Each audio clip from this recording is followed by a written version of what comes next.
Abrir nossas Bíblias em Jonas, livro de Jonas, capítulo 2,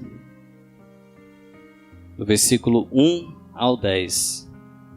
Glória a Deus, vamos estar então lendo a palavra do Senhor. E orou Jonas ao Senhor, seu Deus, lá das entranhas do peixe, e disse: na minha angústia clamei ao Senhor, e ele me respondeu. Do ventre do Seol gritei, e tu ouvistes a minha voz. Pois me lançaste no profundo, no coração dos mares, e a corrente das águas me cercou. Todas as tuas ondas e as tuas vagas passaram por cima de mim. E eu disse: lançado estou de diante dos teus olhos, como tornarei a olhar para o teu santo templo? As águas me cercaram até a alma, o abismo me rodeou, e as algas se enrolaram na minha cabeça. Eu desci até os fundamentos dos montes, a terra encerrou-me para sempre, com os seus ferrolhos. Mas tu, Senhor meu Deus, fizeste subir da cova a minha vida.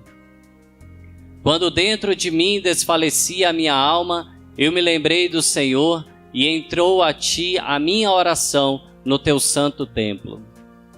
Os que se apegam aos vãos ídolos afastam de si a misericórdia. Mas eu te oferecerei sacrifício com a voz de ação de graças. O que votei pagarei, ao Senhor pertence a salvação. Falou, pois, o Senhor ao peixe, e o peixe vomitou a Jonas na terra. Repitam comigo o versículo 9. Mas eu te oferecerei sacrifício com a voz do agradecimento. O que votei pagarei, do Senhor vem a salvação. Graças a Deus pela palavra de Deus nesta manhã. Abaixe sua cabeça neste momento. Peça a Deus que fale ao seu coração, assim como Ele tem falado comigo.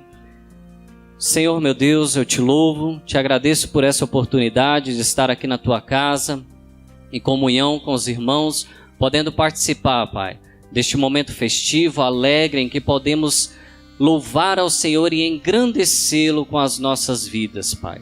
Nós te agradecemos e vem ministrar, Senhor, aos nossos corações nesta manhã, para a honra e glória do Senhor. Amém. Irmãos, a história de Jonas é conhecida por todos, acredito. Uma história, um livro pequenininho na Bíblia, já os irmãos devem ter lido umas 2 ou 3 vezes, né? E nós sabemos que Jonas foi chamado a ir cumprir uma missão. Deus deu uma missão para Jonas, e Jonas foi para o outro lado. Jonas deixou sua missão e se afastou, ele quis fugir da presença de Deus. O que me chama a atenção aqui é que Jonas conhecia a Deus. Jonas já era um profeta de Deus. Jonas já ouvia profetizado a Jeroboão a respeito da conquista de terras. Então Jonas não era um qualquer que estava por ali passando, e Deus chegou e chamou e falou: olha, Jonas, vai lá e anuncia para aquele povo que eles precisam se arrepender, o povo de Nínive. Jonas já conhecia a Deus. Esse é o primeiro ponto que eu gostaria que você memorizasse. Jonas já tinha intimidade com Deus. Irmãos, Jonas, na angústia, quando ele estava dentro daquele peixe, ele faz um clamor ao Senhor. Nós vimos nessa oração que Jonas faz um clamor ao Senhor. Primeiro ele faz um clamor de reconhecimento. Ele reconhece quem é Deus. Tanto que dentro do barco, quando ele é confrontado sobre o que estava acontecendo, ele fala para eles, para os marinheiros. No capítulo 1, versículo 9, ele diz: e lhes disse: eu sou hebreu e temo ao Senhor, o Deus do céu, que fez o mar e a terra seca. Irmãos, olha a intimidade que Jonas tinha com Deus. Ele sabia que Deus tinha feito o mar e sabia que Deus tinha feito a terra seca. Ele conhecia o poder de Deus e ele temia a Deus. Mas por que Jonas fugiu? Por que Jonas não cumpriu aquilo que foi colocado e determinado no coração dele? E Jonas já tinha o conhecimento do sofrimento que tinha sido causado pelos assírios em cima dos israelitas. E Jonas não queria que aquela cidade se arrependesse, porque ele sabia que se aquela cidade ouvisse a voz do Senhor e se arrependesse, eles poderiam futuramente vir sobre Israel novamente e causar angústias e causar sofrimento. Então Jonas, no seu coração, ele colocou uma barreira, falou: não, eu ajudar um povo inimigo. E aí, meus irmãos, eu peço para você trazer para a nossa atualidade. Como tem sido a sua vida quando Deus te chama? Como Deus tem falado ao seu coração quando Deus te chama e fala: vai lá e prega para aquela pessoa. Às vezes é uma pessoa que Deus colocou no seu caminho, uma pessoa que você não vai muito com a cara, uma pessoa que você não gosta muito, que te trouxe desfavores, que te trouxe tristeza, e você não vai. Nós estamos sendo Jonas quando fazemos isso. Quando nós colocamos o nosso desejo, quando nós colocamos as nossas vontades acima daquilo que Deus tem mandado, daquilo que Deus tem ordenado em nossas vidas. Infelizmente, hoje nós vivemos numa sociedade de crentes rasos. Crentes que não têm um compromisso com a palavra de Deus e que o Espírito Santo de Deus tem falado, tem mandado e o crente não tem feito. Por que tem acontecido isso? Falta de oportunidade, não é? Nós vemos aqui na igreja de Deus uma igreja ativa, uma igreja que nós temos o coral, nós temos o ministério de dança, nós temos a orquestra, nós temos o louvor, nós temos tantas atividades aqui nesta igreja em que cada um de nós pode se encaixar. Nós temos aqui o evangelismo, nós temos a sopa, a entrega da sopa. Nós temos o ministério de casais que tem que ficar chamando os casais, quase pegando na mão para levar para fazer um curso. E por que nós não temos esse compromisso com Deus? Porque temos tanta dificuldade para ouvir a voz de Deus? Assim como Jonas naquele momento, conhecendo a Deus, vocês são privilegiados porque têm acesso à palavra de Deus. Nós somos privilegiados porque neste país nós temos liberdade para abrir a Bíblia, louvar a Deus através dos nossos cânticos, sem ter medo que sejamos caçados, sem ter medo que venham aqui entrar na porta da igreja com armas em punhos para matar os cristãos. Nós temos toda essa liberdade. E o que está impedindo de nós fazermos a vontade de Deus?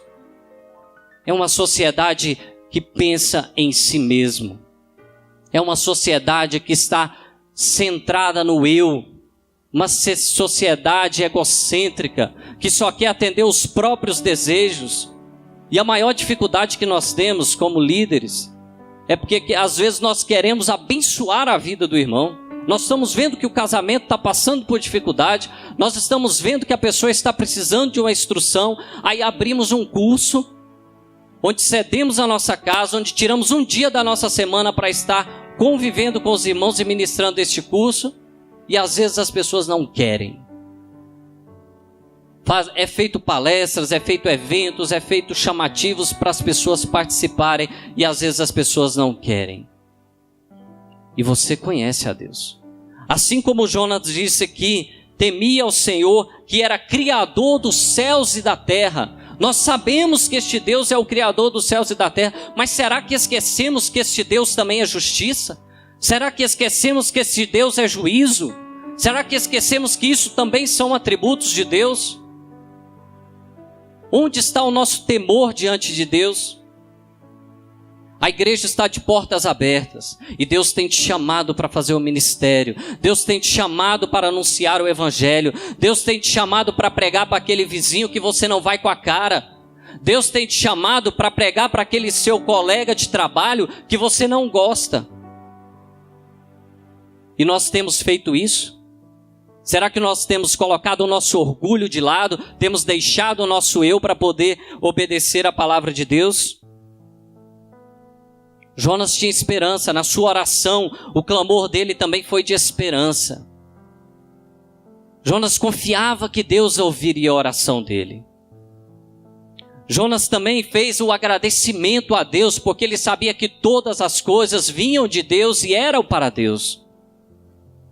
E Jonas ali naquela oração, eu acho que deve ter sido um esforço tremendo para ele, naquele momento de angústia onde ele não via mais saída. Ele se encontrava no desespero, no momento de morte. E ele olha e ele reconhece a soberania de Deus sobre a vida dele. E a partir daquele momento, ele vê o que ele precisa fazer. E ele assume a sua responsabilidade como profeta de anunciar aquela nação. Irmãos, conhecendo o nosso Deus, nós temos que imaginar o seguinte, que todas as coisas cooperam para o bem daqueles que amam a Deus. E não são só as coisas boas, as dificuldades, as tribulações, as lutas, todas as coisas cooperam para o nosso bem. Nós amamos a Deus, nós somos filhos de Deus, nós estamos debaixo do senhorio de Deus. Então temos que crer nisso, ter fé e acreditar nessas coisas. Davi, no Salmo 13, nós vemos Davi fazendo diversas perguntas a Deus. Davi questiona a Deus naquele momento de dificuldade, ele faz diversas perguntas a Deus, mas ele está louvando a Deus, ele está glorificando a Deus, ele está bendizendo a Deus, porque ele conhece o Deus a quem ele serve. Mesmo não tendo a resposta para suas perguntas naquele momento, ele está glorificando a Deus. Da mesma forma, irmãos, Deus pode não ter te dado a resposta ainda, Deus pode não ter te dado a vitória ainda, mas você pode ter certeza que esse Deus é o dono de tudo. Este Deus é aquele que vai tomar-te na mão dele e a te abençoar.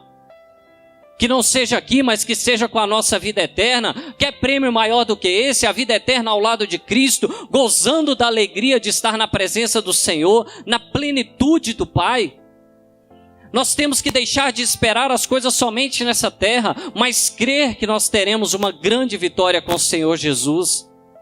Agora, será que é preciso nós estarmos dentro do ventre de um peixe, passando por dificuldade, já com a corda no pescoço, a ponto de dar o último suspiro para reconhecermos que este Deus é maravilhoso?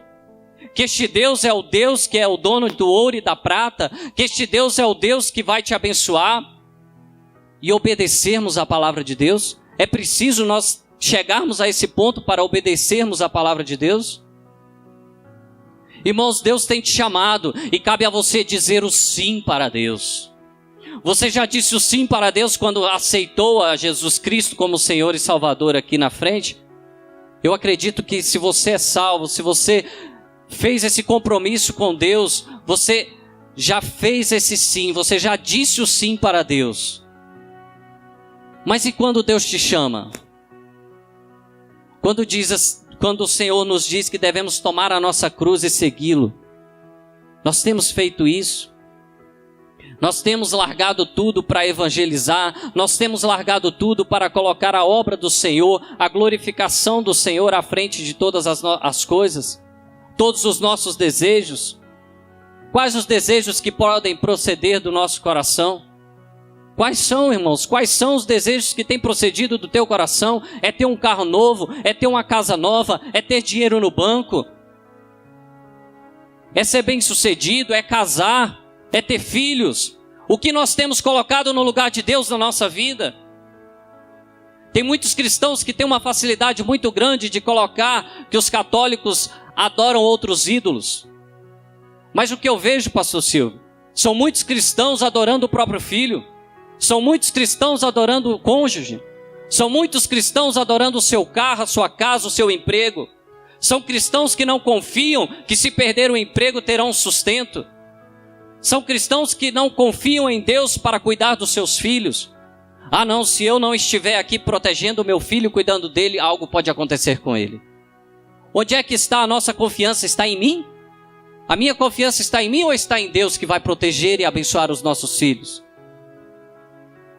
Deus te deu os dons. Deus colocou nas tuas mãos dons para você usar. Você tem guardado os seus dons? Ou você tem usado na casa do Senhor? Eu volto a dizer que Deus tem chamado esta igreja para estar trabalhando. E não só essa igreja, mas a igreja cristã do Brasil. Por que a nossa sociedade está passando pelo que está passando? Porque a igreja está omissa? Porque a igreja está dentro de um templo e não tem saído para pregar o evangelho? Porque a igreja não tem feito diferença na sua vida? Como é que é isso? O que eu tenho a ver com a economia do país? O que eu tenho a ver com a política do país? Sim, você tem muito a ver, porque quando você não devolve o troco que te passam errado, você está sendo corrupto. Quando você toma vantagem sobre o seu irmão em um negócio, você está sendo desonesto. Nós fazemos parte dessa sociedade que é corrupta, que é desonesta. Nós somos pecadores. Esta igreja aqui não tem santo. O pastor mesmo já falou, olha, se você está procurando a igreja perfeita, essa não é. Porque aqui nós temos pecadores, pessoas que pecam. Mas aqui nós temos pessoas que são lavadas e remidas pelo sangue de Jesus. E pessoas que reconhecem que só Deus pode nos dar a vitória. Que só Deus pode nos dar a salvação. Por isso, meu irmão, eu te pergunto novamente, o que você tem feito dos seus dons? Nós temos pessoas aqui que são técnicos em enfermagem, nós temos pessoas aqui que são excelentes cozinheiras, cozinheiros também, nós temos pessoas aqui que são advogados, nós temos contadores, quantas profissões nós temos dentro da igreja, o que você tem feito com a profissão, com o dom que Deus tem te dado para a obra dele? Eu não estou dizendo você vir para a igreja e falar assim, olha, pastor Silvio, a contabilidade da igreja está nas minhas mãos, eu vou fazer e não vou cobrar nada. Não estou dizendo isso para você. Mas eu estou dizendo isso para você, dizendo para você o seguinte: use os dons que você tem para a honra e glória do Senhor. Use aquilo que Deus te entregou nas suas mãos para a honra e glória do Senhor. Nós vemos aqui na frente pessoas cantando. É fácil? Não é. Tem treino, tem ensaio. Elas têm que dedicar tempo, elas têm que colocar a vida delas, vários momentos, abdicar de coisas em suas casas para estar fazendo o melhor para Deus. São aulas que tem durante a semana. Nós vemos aqui que lindo a orquestra tocando, eles ensaiam. Eles estão se preparando para dar o melhor de si. Eu tenho certeza que aqui nessa igreja não tem ninguém que possa falar assim, não, eu não sei fazer nada. Irmãos, Deus te deu dons. Se você não descobriu ainda quais são esses dons, entra no Ministério de Música. Aprenda a cantar. Se não der, vai tocar um instrumento. Se não der, vai fazer evangelismo. Se não der, irmãos, vem para a consagração 9 horas da manhã. Eu tenho certeza que não tem nenhum crente que não sabe orar, que não sabe dobrar o joelho aqui e interceder pela igreja. Ontem aqui com as irmãs eu estava falando para elas, vocês são peça fundamental nesta igreja. Nossa igreja é um corpo. Este corpo é formado de vários membros e cada membro precisa desempenhar bem a sua função. E quando nós estamos aqui, que vemos esses irmãos orando, intercedendo pela igreja, nós vemos que nós temos uma igreja forte. Nós vemos que nós temos uma igreja que sai para a rua para evangelizar, porque está protegida pelas orações desses irmãos. Assim deve ser a nossa vida. Vamos buscar em algum lugar, irmãos, alguma coisa para fazermos aquilo que o Senhor tem nos chamado. Não vamos fazer como Jonas que fugiu. Não vamos dar as costas para Deus, sabendo que Deus saberia que ele estaria ali dentro daquele barco. Medite em você mesmo neste momento. Pense na sua vida, o que você tem feito para glorificar a Deus? Qual tem sido o sentido da sua vida nessa terra? Deus nos deixou uma missão, ide por todo mundo e pregar o evangelho a toda criatura. Como nós estamos fazendo isso? Nós temos hoje na Igreja de Deus diversas mídias que estão trabalhando nesse sentido. Nós temos o site, nós temos o Facebook, nós estamos colocando o culto ao vivo. Você já divulgou para algum dos seus vizinhos que nós temos o culto ao vivo na Igreja de Deus? Você já divulgou o site que nós temos diversas matérias? Aí falando em matérias e voltando à questão do crente raso, irmãos, eu fico impressionado porque nós acompanhamos os números. E quando você coloca uma mensagem pequena com apenas uma frase, aquela mensagem ela tem um impacto tremendo na internet. Ela é compartilhada, ela é curtida, mas se você coloca um texto com 2 parágrafos, a mensagem já não tem o mesmo efeito. Por quê, irmãos? Crentes rasos não estão querendo aprender, não estão querendo estudar a palavra de Deus, conhecer mais. Nós temos a palavra de Deus em nossas mãos. Jonas ouviu a voz de Deus. Deus fala com você através da palavra. Deus fala ao seu coração através da palavra. Deus te chama através da palavra. Deus te manda através da palavra. Deus te exorta através da palavra. Deus te dá a bênção através da palavra. Mas para isso você precisa conhecer a palavra. E se você crê em Deus, mas não crê na palavra de Deus, você não está fazendo diferença nenhuma. Jonas, quando ele fez aquela oração, ele fez de agradecimento também. Porque ele conhecia Deus. E ele sabia que Deus tinha o controle de todas as coisas. Ele sabia que a vitória dele era certa. Mesmo que o último suspiro ele desse ali dentro daquele peixe. Jonas conhecia a Deus. E ele sabia que Deus era o Criador dos céus e da terra. Nós precisamos, irmãos, confiar em Deus. Eu repeti aqui com os irmãos no versículo 9. Do Senhor vem a salvação. Então vamos deixar de confiar em nós mesmos. Vamos deixar de confiar naquilo que temos de conhecimento, de sabedoria, de querer resolver as coisas por nós mesmos. Vamos buscar a palavra de Deus. Quantas vezes nós nos encontramos em situações em que não sabemos o que fazer. O que nós precisamos é buscar em Deus a resposta. O que nós precisamos é buscar em Deus a direção. Quantas vezes nós somos chamados, irmãos? Quantas vezes você já foi chamado? Quantas vezes? Nós temos aqui hoje pessoas vividas no Evangelho, pessoas que têm muito tempo, que já aceitaram a Jesus e têm vivido e de repente já estão pensando assim, já tem tanto tempo que fala que Jesus vai voltar, Jesus vai voltar. E Jesus não voltou e começa a desacreditar. Irmãos, conheçamos o nosso Deus. Vamos buscar a palavra de Deus para conhecê-lo mais e mais. E por último, irmãos, quando Jonas foi pregar para aquele povo, mesmo sendo um povo que era inimigo, Jonas foi depois e anunciou àquele povo o juízo de Deus. Aquele povo se arrependeu, aquele povo vestiu roupas de saco, sentaram sobre as cinzas e adoraram a Deus.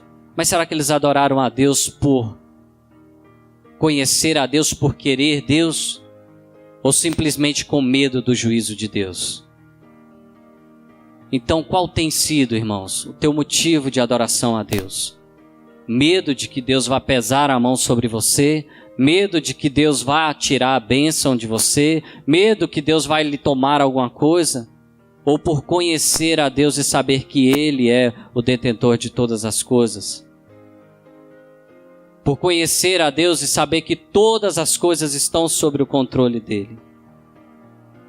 Como tem sido a nossa adoração? Como temos nos relacionado com Ele? Como temos nos relacionado com este Deus? Eu quero que você saia daqui nesta manhã. Bom, eu gostaria que você saísse daqui com dois pensamentos. De que Deus é soberano sobre a tua vida. Deus é soberano sobre a tua vida e todas as coisas estão sob o controle dele. Então você não precisa se preocupar. Você só precisa entregar para a pessoa certa, que é Deus. E a segunda coisa, qual tem sido o talento que Deus te deu e que você tem deixado guardado e que você não tem usado? Pense nisso, reflita sobre isso. Leia a história de Jonas. É uma história pequena, mas que nos traz uma lição muito grande para a nossa atualidade, para a nossa sociedade, para o momento que estamos vivendo. Faça isso. Abaixe sua cabeça neste momento. Gostaria de convidar o pastor Silvio. Possa estar ministrando essa oração sobre a tua vida. E você vai refletindo sobre essas duas questões. Amém? Palavras duras nessa manhã, que tem nos confrontado. Mas é palavra de Deus. Eu queria que nesta oração, você e Deus, refletindo sobre aquilo que foi ministrado, pergunte ao Senhor, ou pergunte a si mesmo: Senhor, os talentos que Tu tens me dado, eu tenho usado para a Tua glória, para o benefício do Teu reino? Nós temos ouvido a Tua palavra nessa manhã. Ela tem nos confrontado, ela tem nos ensinado que não há lugar que nós podemos fugir da Tua presença, que não há razão de fugir da Tua presença. Ela tem, Senhor, também nos ensinado que nós devemos obedecer quando Tu nos dá uma ordem, nos dá um comando. Mesmo que seja uma situação, ao nosso ver, difícil, irracional, sem lógica, mas se Tu mandas, nós temos que obedecer.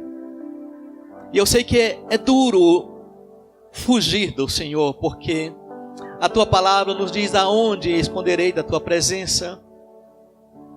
Por onde eu fugirei, se no céu Tu estás, debaixo dos céus Tu estás, no profundo do abismo Tu me encontrarás. Então, Senhor, que nessa manhã nós possamos nos render ao Senhor e dizer ao Senhor: usa-nos, Senhor, para a honra, para a glória do Teu nome. Ajuda-nos a levar a Tua palavra àquelas pessoas que, mesmo eu não querendo, eu não gostando, mas eu possa mostrar o Teu amor, eu possa compartilhar da Tua palavra. Que a Tua igreja, Senhor, possa ser sacudida nessa manhã. Saiamos daqui refletindo sobre aquilo que foi pregado. Que além do almoço que está nos esperando, mas quem sabe ao chegar encontraremos oportunidades de falar do Teu amor e possamos parar, possamos ter coragem, sabendo que o Teu Espírito Santo estará conosco, nos ajudando a cumprir essa tarefa, essa missão. Nós não estamos sozinhos, nós temos, Senhor, a companhia do Teu Espírito Santo. Muito obrigado nessa manhã pela Tua palavra. Continue, Senhor, usando Teu Filho para nos exortar. Obrigado, Senhor, por cada irmão, por cada irmã. E nessa hora nós Te pedimos, Senhor, que leva-os em paz para a sua casa, que dê a eles um momento de alegria na sua família, no almoço, que a Tua paz reina, que tenha um alimento que possa saciar a nossa fome, mas que acima de tudo, Senhor, reflitamos o que foi pregado aqui, e oportunidades surgirão, quem sabe hoje ou amanhã, no decorrer dessa semana, e possamos aproveitar para testificar, para compartilhar do Teu amor, porque se assim o fizermos, as pessoas ouvindo arrependerão, voltarão e renderão aos Teus pés. Muito obrigado. Que a graça do nosso Senhor e Salvador Jesus Cristo, o amor de Deus Pai, a comunhão e a consolação do Espírito Santo de Deus esteja sobre a sua vida, desde agora para sempre.